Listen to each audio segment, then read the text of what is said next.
Pessoal, eu quero falar algo interessante a respeito de crime. Qual a natureza, qual a natureza de crime? O que a gente pode entender falando juridicamente,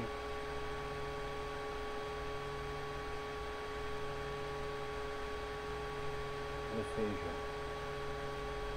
a natureza jurídica de crime.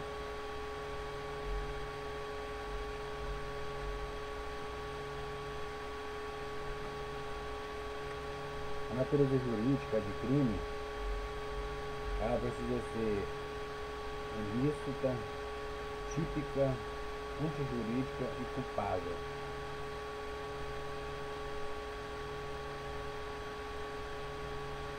Ou seja, primeiramente, para que a gente possa ter uma conduta criminosa, ou seja, classificar alguém como um possível praticante de um determinado crime, primeiro esse ato precisa ser ilícito. A gente não pode levantar ou cogitar um fato sobre uma pessoa, né, ou uma conduta dela, sendo que esse fato, esse ato que ele praticou,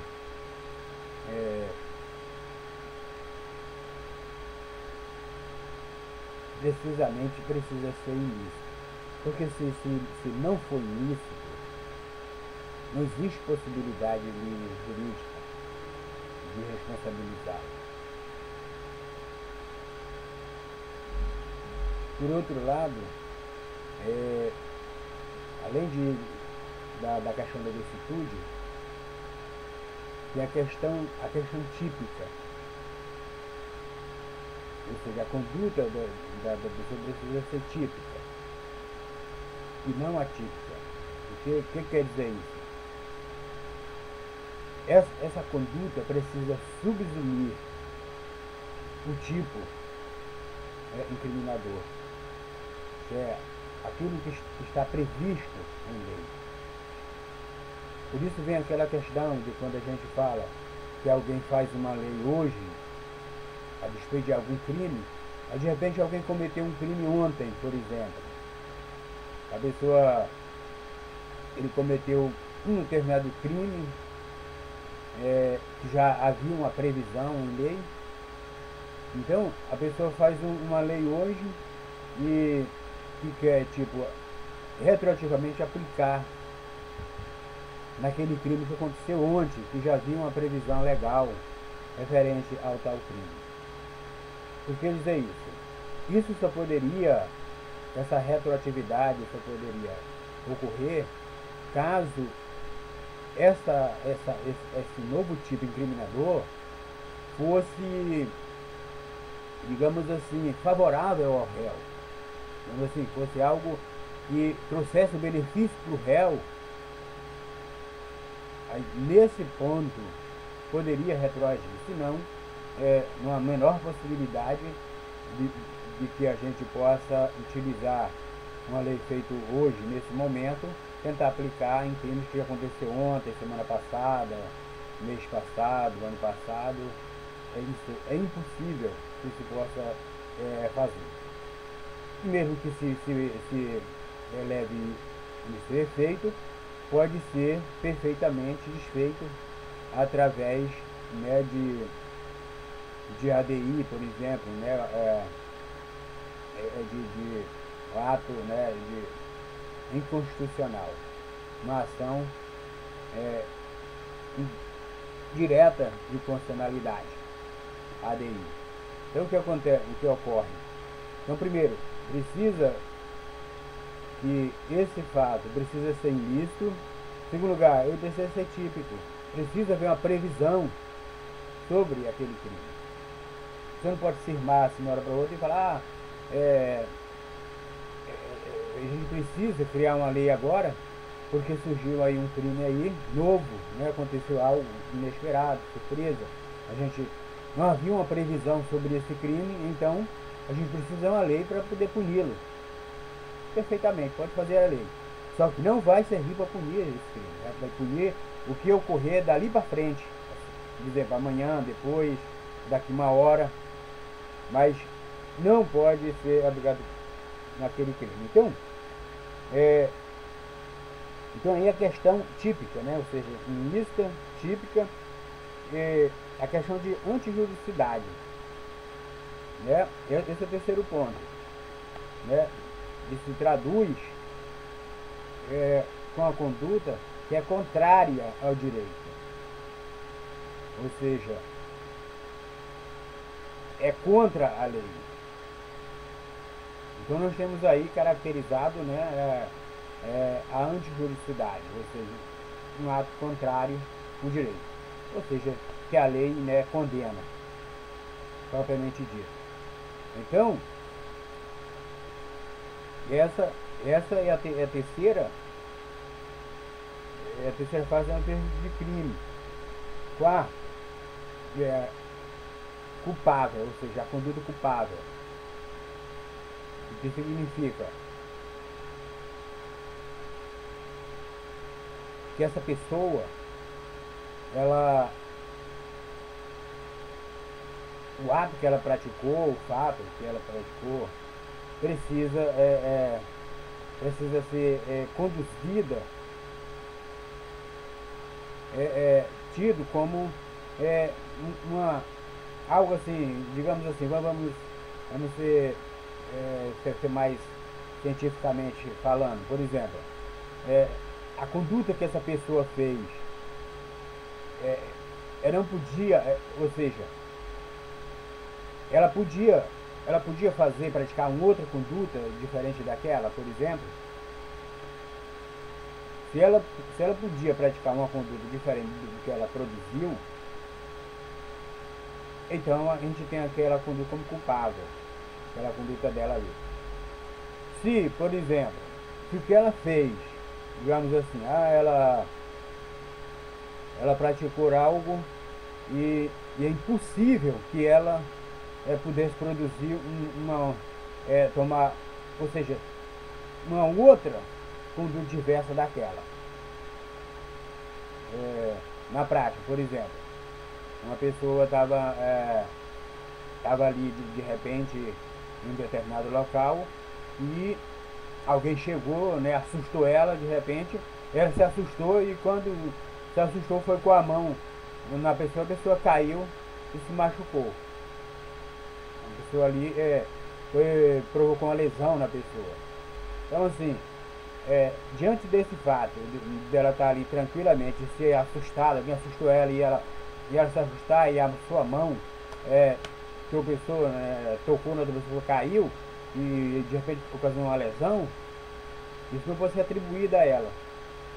Quer dizer, essa conduta não é culpável, porque eu não tinha outra, né, uma conduta diversa dessa, eu não tinha como praticar uma outra diferente dessa. Então assim, daí é que a gente às vezes argumenta certas atitudes, né, de juízes, né, o que está ocorrendo, né, no presente momento, onde as pessoas, né, elas procuram, né, investigar, é normal se investigar as coisas, para o nosso direito. A pessoa é inocente até que ele prove o contrário, né, e cabe, né, a quem está acusando o ônus da prova, ou seja, ele precisa provar se realmente aquele fato é verídico, se é verdadeiro, se tem essa natureza aqui que a gente citou, né, se é ilícita, se é típica, se é antijurídica, se é culpável. Se, como diz o nosso direito penal, diz-se crime quando nele, né, se completam todos os elementos do crime, ou seja, se realizam todos os elementos do crime. Então, os elementos são esses aqui. Quando a conduta, né, do agente subsume, né, a essa, precisamente a isso aqui, a conduta seja ilícita, típica, antijurídica e culpável.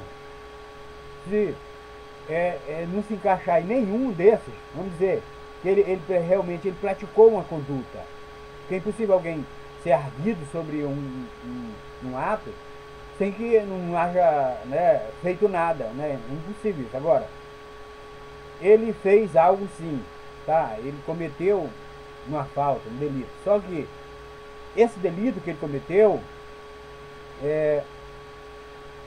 foi uma conduta lícita.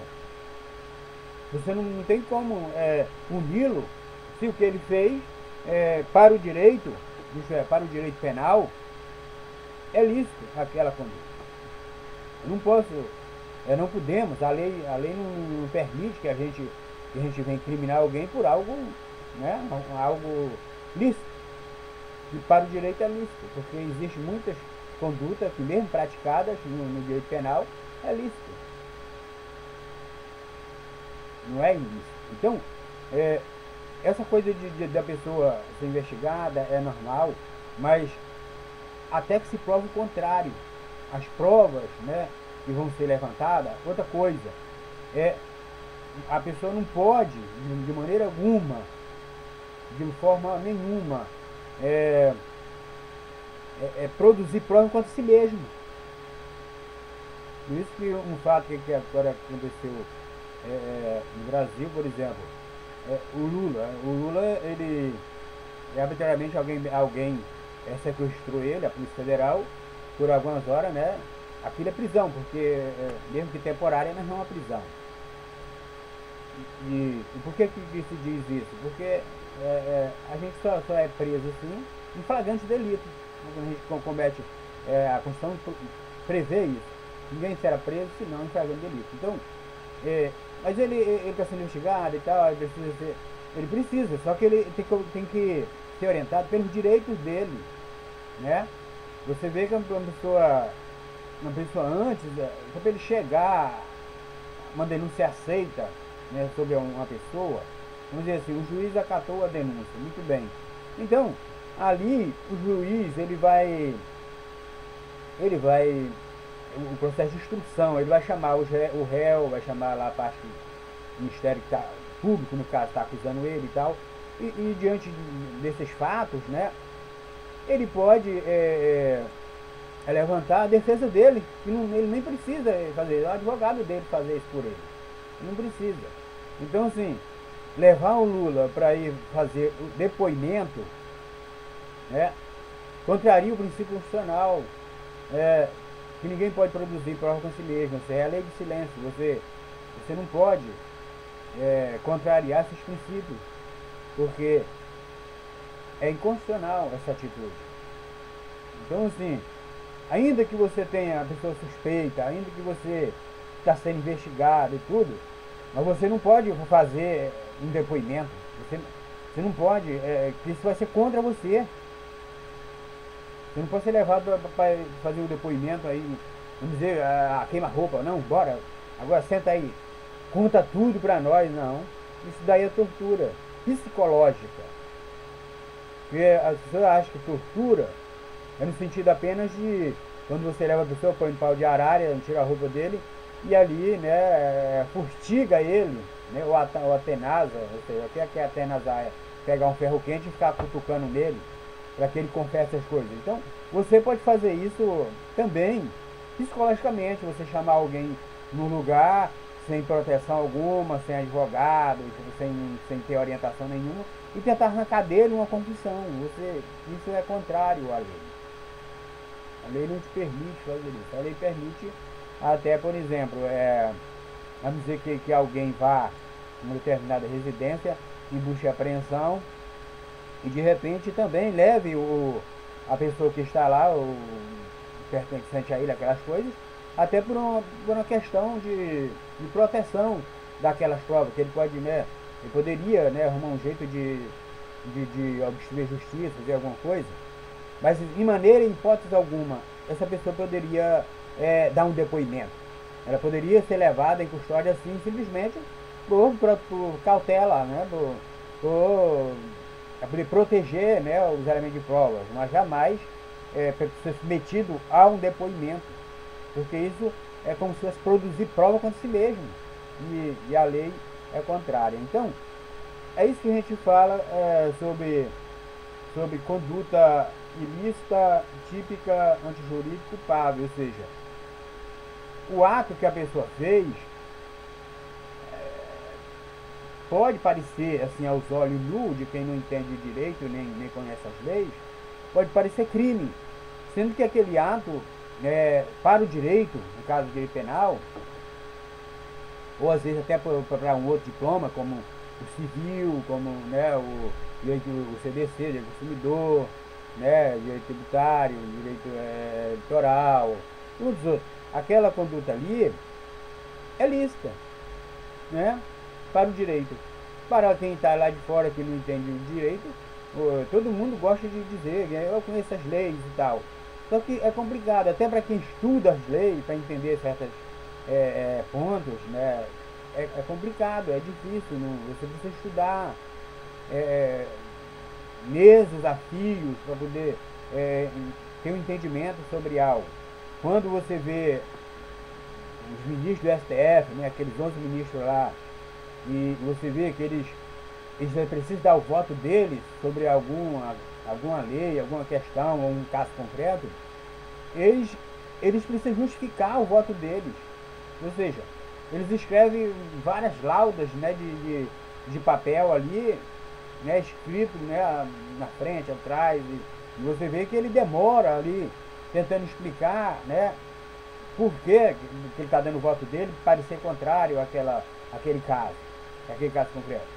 Então, não é fácil. E ali já se trata de ministros, ou seja, de pessoas que conhecem o ordenamento jurídico, né, e está dentro, né, dos conhecimentos dele. Então, ainda há uma grande dificuldade de entender aquela situação ali que está sendo julgada. Inclusive, a gente já viu até alguns ministros falar que tem uns ministros que eles dão um voto enceradeiro, ou seja, eles falam e não explicam nada. Ou seja, ele não diz por que está dando o voto dele. Então, para você ver que não é fácil essa questão aí de a gente julgar alguém. Portanto, há uma necessidade de a pessoa, isso aí, a polícia não pode fazer isso, porque nem todo mundo que está na polícia é formado, é advogado, eles realmente estudaram, só que muitos deles ali não está ligado a isso. Então, eles vão lá e prendem a pessoa, né? Para todo mundo que está vendo aquilo, a pessoa é um criminoso, é um ladrão, esse, aquilo outro. Mas às vezes ali é um ato arbitrário, né? Eu cresci ouvindo no Brasil as pessoas sendo presas arbitrariamente. Por isso que existem os remédios, né, chamados de habeas corpus, né? Os remédios, eles entram em ação a partir do momento que tomamos conhecimento que alguém é preso injustificadamente, ou seja, não há um parâmetro assim. As pessoas, se quem conduzisse as pessoas até a prisão fossem doutores, né, advogados, né, pessoas que conhecem as leis em profundidade, então dificilmente aconteceria do advogado ir lá na delegacia, lá onde a pessoa está em custódia lá, e levar uma habeas corpus para que solte a pessoa. Se isso acontece, é porque existem prisões arbitrárias. Então você não pode julgar alguém assim como um bandido, um vagabundo, um sujeito sem valor, né, um cachorro vira-lata.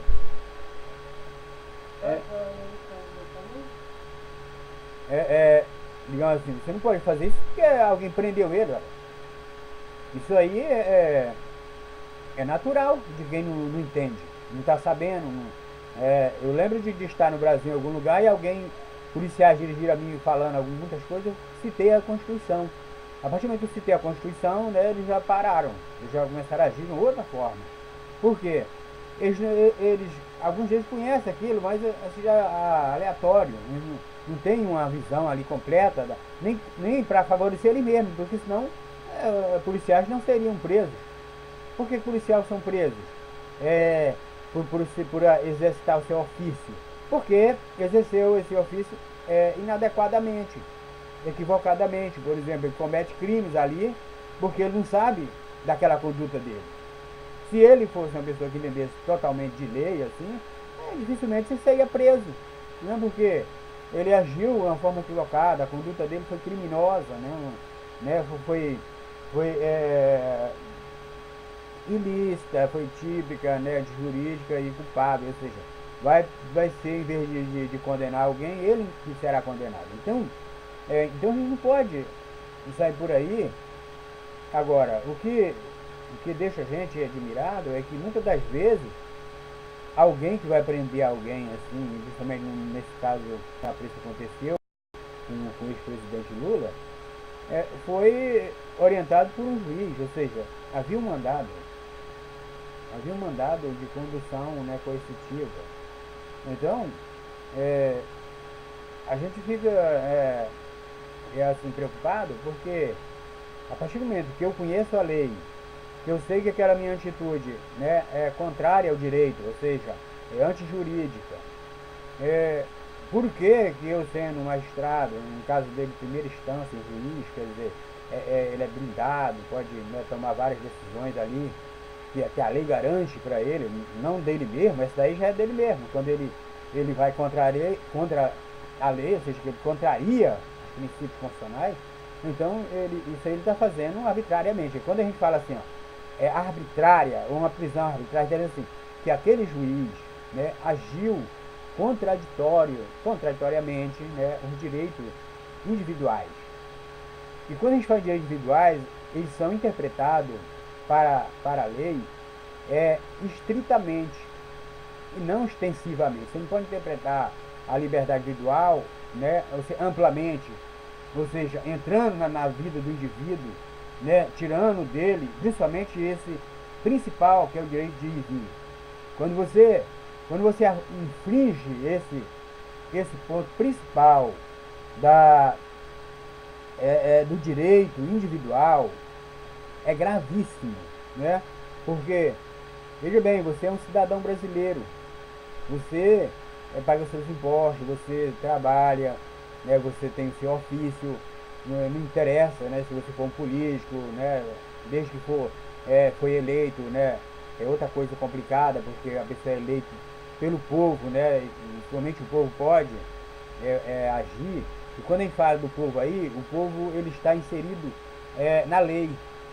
Ou seja, o caráter administrativo do povo, ou o poder do povo, ele incide diretamente na lei. Quando a gente fala assim que alguém não está conforme a lei, a gente está dizendo assim, tudo que o povo aprovou, né, ratificou, de acordo todos, né, ali juntamente, a gente está falando de lei. Significa que é o povo. O povo, a lei é como se fosse o povo agindo ali. Porque todas as decisões políticas, né, elas advêm do povo. O poder originário é obtido através do povo. O povo é que elege os seus representantes. Então, esse poder aí, quando se trata de Estado de Direito, é do povo. Então, quando você atinge esse direito de liberdade individual, você está agindo diretamente o povo. Você está desconsiderando toda aquela construção, né, que na verdade veio fazer você existir como um servidor público, como um juiz, né, que está diretamente ligado, né, aos poderes constituídos do Estado de Direito. Então, isso é gravíssimo. Aquela atitude não é normal, né, a pessoa, né, comete crime, tem que ser punido e tal. Mas arbitrariamente você deixa o seu Estado de Direito em situação delicada, entende? De descredibilidade, de insegurança. Você já imaginou que nesse momento tem alguém nesse país, eu não sei, que de repente seja um cara que pensa em ser um ditador, por exemplo?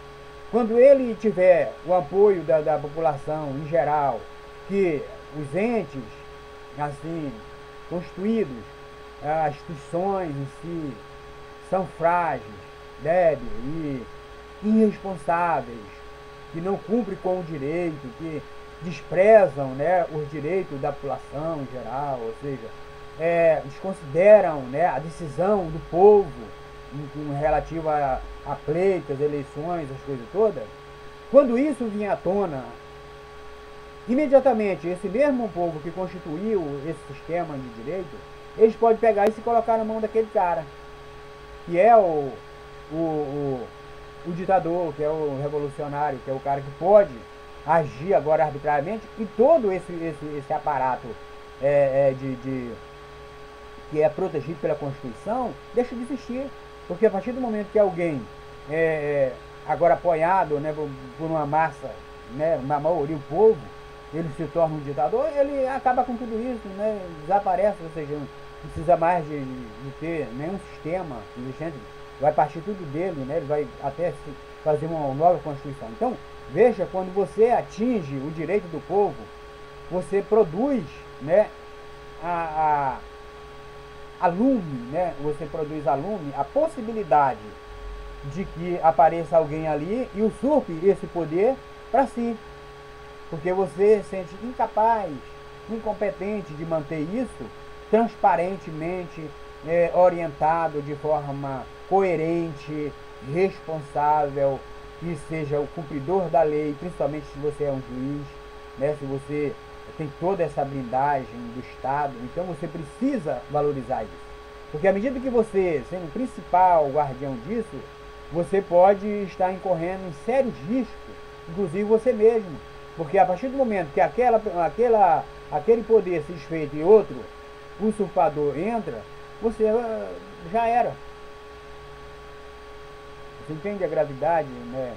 Como é perigoso você arbitrariamente começar a agir desconsiderando o Estado de Direito, ou seja, a Constituição do seu país, toda, não importa se a Constituição em si ou se é alguma lei infraconstitucional, como o diploma penal, né, como o diploma civil, como qualquer outro diploma que faz parte das leis infraconstitucionais, você está pondo em ameaça, né, esse sistema, que é o sistema democrático de direito.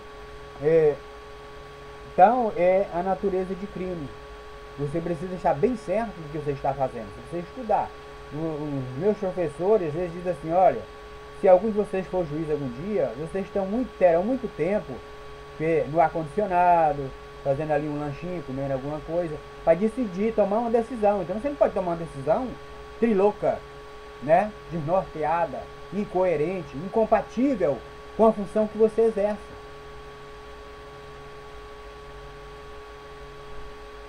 Porque não vão te considerar, vão te desprezar, você vai começar a ser tido como mínimo para aquela comarca, para aquele país.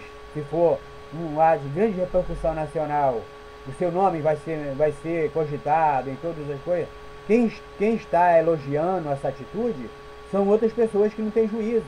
Todas as pessoas que desconhecem todo esse aparato, né, de direito e começa a apoiar um ato arbitrário, é porque ele não conhece as coisas. E mesmo que ele não conheça, ele está apenas tentando maquiar, né, o interesse dele. Mas você vai para lama. Tipo, se quando pensar em colocar, vamos dizer assim, um ministro do STF, ser presidente do STF, por exemplo, você acha que um camarada pichado no Brasil todo de ser arbitrário, de ser desobediente às próprias leis que ele é o guardião, de cometer atos ilegais, de infringir direitos individuais, né, que é mais grave. Você acha que alguém vai votar para esse cara estar lá? E tem gente que fica dizendo isso, que eu aconselho que depois coloque uma pessoa assim, um presidente do STF, só se fosse algum maluco que tivesse essas ideias. Ou seja, uma pessoa que tem um juízo sã na cabeça, que vê que a pessoa age arbitrariamente, que não é cauteloso, que é inescrupuloso, ou seja, não tem nem escrúpulo. O que é escrúpulo, gente? É cautela, de não tomar decisões absurdas, tudo que venha sujar a sua imagem, que venha de magistrado, você desrespeitado, né? Porque o que vem te elogiar, pensa bem, são pessoas do teu mesmo nível que você está agora. quando você ficou naquele nível de violentar os direitos dos outros, de ferir a Constituição do seu país, todas aquelas pessoas que estão te apoiando são semelhantes a você. E esses caras não vão estar em lugar nenhum. Observe, nenhuma das pessoas subversivas, desprezíveis, imorais, a revista, o que é a revista? Que quer o poder a todo custo, que não está nem aí que passando todo mundo porque quer o poder, ninguém vai querer isso na frente de nada. Somente os doidos, né, que não tem juízo, que vão colocar outros loucos para estar na frente deles, para estar regendo, né, coisas de tamanho, de envergadura importante, como é o governo de um país, de um estado, de uma prefeitura local, do município. Tem que ser alguém de extremo saber, né, de constituição, de sociedade, né, que preze esses valores, porque à medida que você não preza valor nenhum, que você começa a querer ser arbitrário, agir totalmente, né, por sua conta própria, né, uma autoridade que não é uma autoridade legal, mas uma autoridade que é imposta, ou seja, que ela é totalmente subversiva, então não espera que alguém vai te dar algum louro. Você não vai receber um prêmio por isso. As pessoas vão te desprezar. Você será taxado na tua história como alguém que cometeu um absurdo. Olha, um absurdo. Aquela pessoa cometeu assim, de boa época, assim. Tem gente que é lembrado na história, não é porque ele fez grandes atos, mas porque ele fez muita loucura. Por exemplo, quem é que pode esquecer de Adolf Hitler? É porque ele fez uma coisa boa com a humanidade? Ele é um prêmio Nobel? Não. Ele é lembrado na história por um camarada que matou 6 milhões de judeus. Então sempre que você pensa em crescer, em estar na mídia, pense bem, que tipo de figura você quer ser para a história da tua nação. Porque nós estamos construindo a história. Se você pensa de algum dia ser notado e ser respeitado, né, lembrado, mas de maneira não assim, ignômine, como o Adolfo, como muitos outros Adolfo Hitler que tem por aí, observe, tem que ser por atos, né, nobres e não por atos absurdos, contraditórios, atos abusivos e despreza, né, a dignidade da pessoa humana.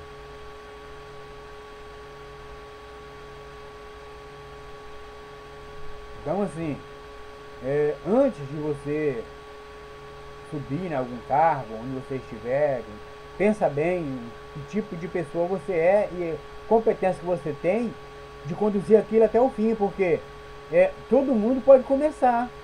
Eu comecei estudando há pouco tempo, né, já estou num determinado local, muito bem, está indo bem, né, mas eu preciso me preocupar como eu vou terminar, como é que eu vou me posicionar daí a alguns dias.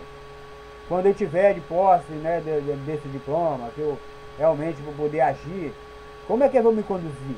Isso é muito importante. Algumas pessoas não se preocupam com isso, mas isso faz parte da história dele.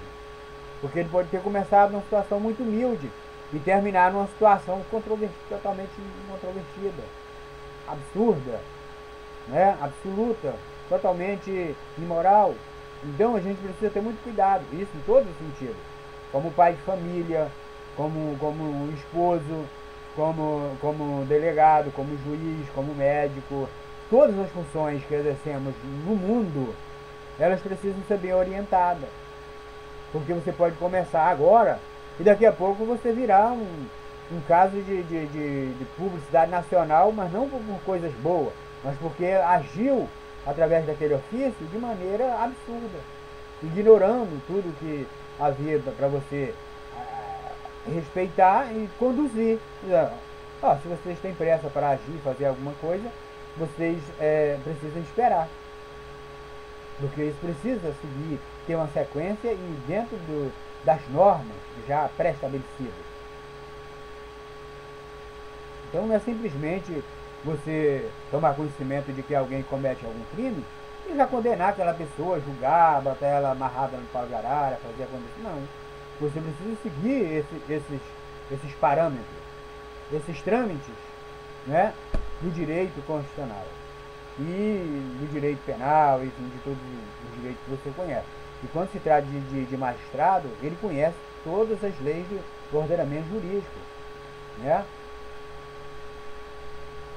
Quando a gente fala em leis, a gente está falando lei mesmo, porque a pessoa generaliza. Existe a lei que é espécie e a norma que é gênero, ou seja, a lei do Código Civil, por exemplo, é a 10.406 e lá dentro, naquele código todinho, está lá as normas orientadoras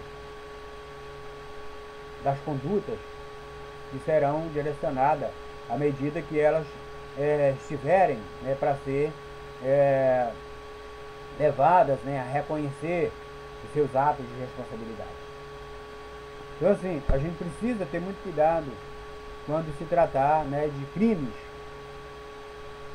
Tem que ter todo ano de cabeça tratar com isso, porque por conta das pessoas não se preocuparem com isso, a história está permeada, as páginas, né, policiais e televisivas e impressas dos jornais, né, está manchada de vergonha, de desonra, né, de coisas absurdas. Então eu cresci numa cidade em que alguém um dia prendeu, né, uma pessoa, assim também na minha cidade. E a população foi para a porta daquela delegacia, mas passou algum tempo num palanque político, aquela mesma pessoa, o delegado da época que prendeu aquele outro, pediu desculpa em público. Ele se dirigiu e falou: olha, eu quero me desculpar daquela atitude, né, abrupta, onde eu, sem pensar, né, cometi um erro gravíssimo, prendendo este homem. Ou seja, alguém pode te autorizar, pessoas poderosas podem te pressionar, mas você está na sua posição.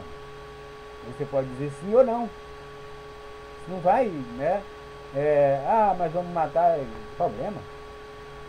Você não quis estar naquela posição, por isso quando alguém vai estar em alguma posição, precisa pensar bem no que ele está querendo para a vida dele. Porque vai chegar um momento difícil de decisão. Ele precisa ser homem, se ele for homem, e se ele for uma mulher, precisa ser mulher naquele momento, para decidir conforme, né, a justiça. Tal é o conceito e a natureza de crime.